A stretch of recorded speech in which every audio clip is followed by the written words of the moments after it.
আমরা এখন আছি মংলা বন্দরে। আমরা হাঁটছি হচ্ছে করমজলের মধ্য দিয়ে, আর এটি হচ্ছে সুন্দরবন।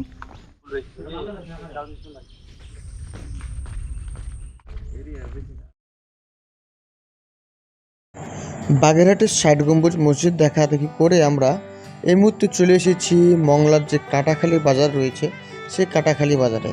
আর এই কাটাখালী বাজার থেকে আমরা একটা লোকাল বাসে উঠে পড়ি এবং বাসে 60 টাকা ভাড়া দিয়ে আমরা চলে আসি যে মংলা বাজার ও মংলা পোর্ট রয়েছে, যেখান থেকে সব নৌকাগুলো ছেড়ে যায় এবং সুন্দরবনের জন্য যেখান থেকে নৌকাগুলো পাওয়া যায় সেই জায়গার উদ্দেশ্যে আমরা রওনা হয়েছি কাটাখালী থেকে। যেতে সময় লাগবে প্রায় 40 মিনিটের মতো, ভাড়া 60 টাকা করে।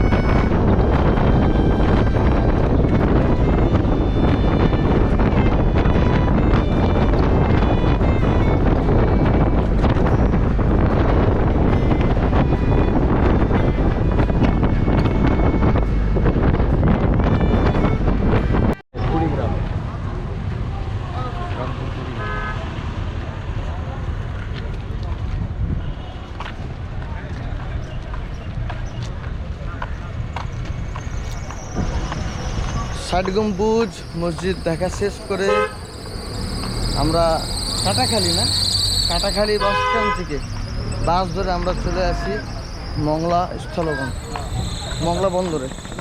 আর এটা হচ্ছে মংলা বন্দর, সামনে হচ্ছে যে জাহাজঘাট, সেই জাহাজঘাট। আমরা এখন এই দিকটাতে যাব, কষ্ট হবে। আমরা এখন আছি মংলা বন্দরে, একদম যে ফেরিঘাট এবং জাহাজের যে ঘাট রয়েছে সেই ঘাটে। এখান থেকে আমরা এখন যাব হচ্ছে করমজলের দিকে।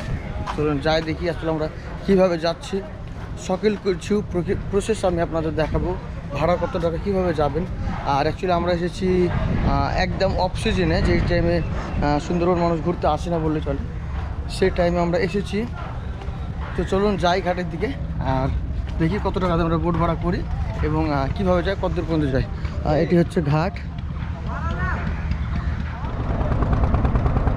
1200 টাকা দিয়ে আমরা একটি রিজার্ভ নৌকা ঠিক করেছি। এটাতে করে আমরা এখন যাবো হচ্ছে করমজল পর্যন্ত।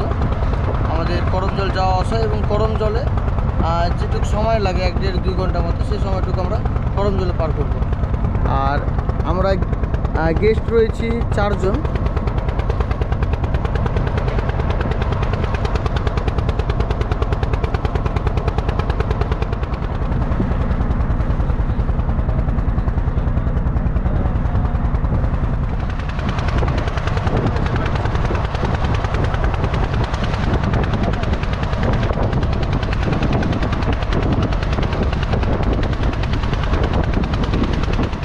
আমরা হাঁটছি হচ্ছে করমজলের মধ্য দিয়ে, আর এটি হচ্ছে সুন্দরবন।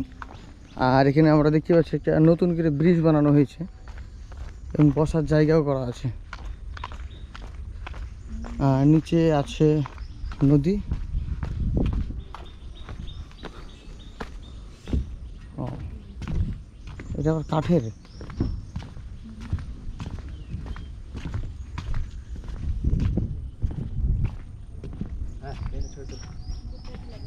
লেক নিয়ে পুরো পৃথিবীর মধ্যে সর্ববৃহৎ 3টি ম্যানগ্রোভ বনাঞ্চলের একটি হিসাবে গঙ্গা অববাহিকায় অবস্থিত সুন্দরবনের বাস্তুসংস্থান যথেষ্ট জটিল।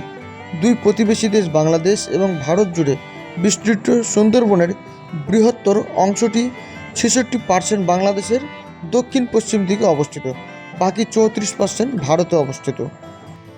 সুন্দরবন হল বঙ্গোপসাগর উপকূলবর্তী অঞ্চলে অবস্থিত একটি প্রশস্ত বনভূমি, যা বিশ্বের প্রাকৃতিক বিস্ময়াবলীর অন্যতম।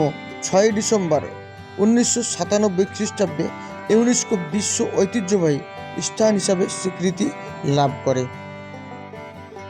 সর্বাধিক প্রচুর গাছের প্রজাতি হলো সুন্দরী এবং গেওয়া। বনে 290টি পাখি, 120টি মাছ, 42টি স্তন্যপায়ী, 35টি সরীসৃপ এবং 8টি উভয়চর প্রজাতি সহ 453টি প্রজাতির বন্যপ্রাণীর বাসস্থান রয়েছে এই সুন্দরবনে। নদীর ওই পারে যে শহর রয়েছে মংলা শহর, সে শহরে যাওয়ার জন্য আমরা ফেরিতে উঠছিলাম, কিন্তু জোয়ার ভাটা না থাকার কারণে ফেরি চলাচল বন্ধ। তাই আমরা এখন যে এখানে খেয়া পাড়াপার নৌকা রয়েছে, এই নৌকাতে করে আমরা এখন যাব হচ্ছে মংলার ওই পারে, ওই শহরে আর কি। তো চলুন যাই, পার হয়ে আমরা। নৌকা ভাড়া এখানে 5 টাকা করে, এখানে নৌকা ভাড়া মাত্র 5 টাকা করে।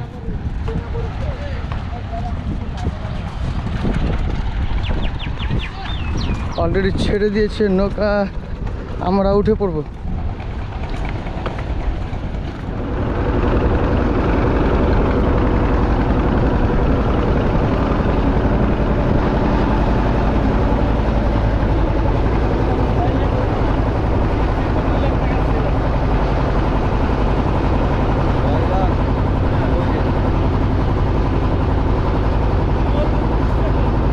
ও ফেরিঘাটে যেটা,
এদিক থেকে নৌকা পাওয়া যায়।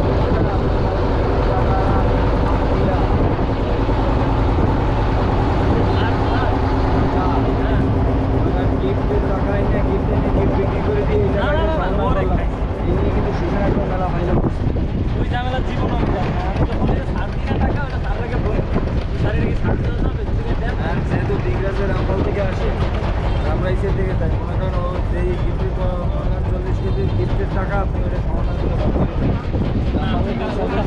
করে গিফটের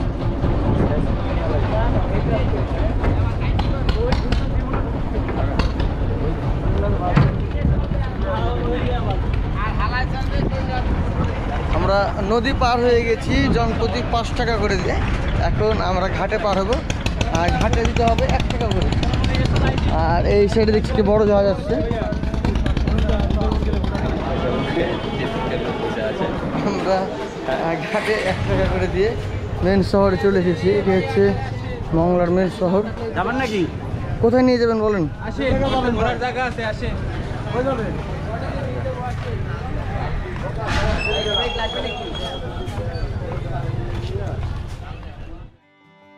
সুন্দরবনের করমজল ঘোরাঘুরি করে আমরা চলে আসি মংলা ঘাটে, এবং মংলা ঘাট থেকে আমরা নৌকাতে করে 5 টাকা এবং ঘাটে 1 টাকা করে দিয়ে আমরা চলে আসি মংলার যে মেন শহর নদীর এই পারে। আমরা এই পারে চলে আসি এবং এখানে এসে আমরা প্রথমেই খুঁজছিলাম দুপুরের খাবারের জন্য হোটেল। অবশেষে আমরা পেয়ে যাই আমাদের খাবারের জন্য হোটেল, এবং আমরা এই শহরেই এবং এই বাজারে আজকের আমাদের দুপুরের খাবারটি খেয়ে নিই। এবং কিছুটা পথ হেঁটে হেঁটে ঘুরে ঘুরে দেখি এই ছোট্ট বাজারটি বেশ জাঁকজমক দেখে মনে হয়েছে। আমরা এসেছিলাম দুপুর টাইম, তাই খুব একটা ভালোভাবে মানুষজনের সমাগম পাইনি, তবে বেশ দোকানপাট এবং বেশ জাঁকজমক একটি বাজার বলে আমার মনে হয়েছে। তো ভিউয়ার্স, আমার ভিডিওটি যদি ভালো লেগে থাকে তাহলে অবশ্যই লাইক, কমেন্ট এবং সাবস্ক্রাইব করে পাশে থাকবেন। ভালো থাকুন, সুস্থ থাকুন, এই বলে বিদায় নিচ্ছি আজকের ভিডিও থেকে। আসসালামু আলাইকুম।